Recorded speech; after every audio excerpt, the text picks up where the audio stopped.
जळगाव सपकाळचा रहिवासी आहे. माझं बालपण खानदेशातले चाळीसगाव तालुक्यामध्ये वाडे येथे गेलं. त्यानंतर तिथे 8वी पर्यंत शिकलो. त्यानंतर 9वी पासून इथं आलो जळगाव सपकाळला. 9वी 10वी गावातच झाली. त्यानंतर 11वी 12वी साठी मी विवेकानंद कॉलेजला होतो संभाजीनगरला. ग्रॅज्युएशन ॲग्रिकल्चरमध्ये केलं. छत्रपती शाहू महाराज शिक्षण संस्था कांचनवाडी संभाजीनगर येथे. त्याच्यानंतर 2020ला मी पासआउट झालो. पण 21 पासून पूर्णपणे तयारीला सुरुवात केली यूपीएससी साठी. मी एमपीएससी वगैरे यांचा काही अभ्यास केला नाही, कोणत्याच दुसऱ्या एक्झामचा अभ्यास केला नाही, यूपीएससीचाच केला. 2021ला पहिला अटेम्प्ट दिला, नाही झाला. 22ला दिला, नाही झालं. असं 24ला माझी चौथ्या अटेम्प्टमध्ये प्री निघाली, मेन्स दिली, मेन्स नाही झाली. 5व्या अटेम्प्टला 2025ला माझी प्री निघाली, मेन्स निघाली आणि इंटरव्ह्यूही निघाला.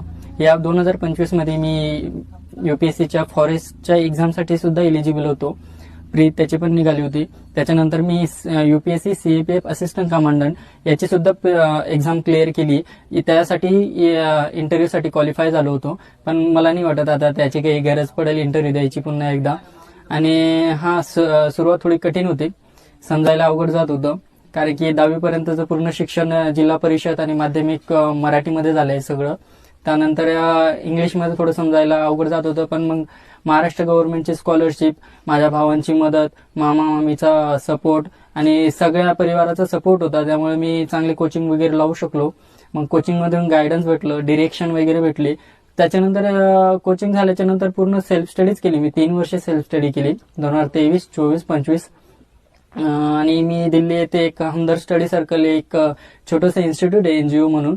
तिथे खूप सारे ऑलरेडी सिलेक्टेड लोक असतात, ते सुद्धा रँक इम्प्रुव्हमेंटसाठी येतात. तर त्यांनी खूप सारी मदत केली, म्हणजे की कोणत्या दिशेला अभ्यास करायचा आहे, किती वेळ अभ्यास करायचा आहे, कसा अभ्यास करायचा आहे, सिलेबस कसा पूर्ण कम्प्लीट करायचा आहे, किती मॉक टेस्ट द्यायचे, माइंडसेट कसा असला पाहिजे. एक पीअर ग्रुप चांगला भेटला, मदत चांगली भेटली आणि मित्र पाठीशी होते, म्हणायचे की तू करू शकतो.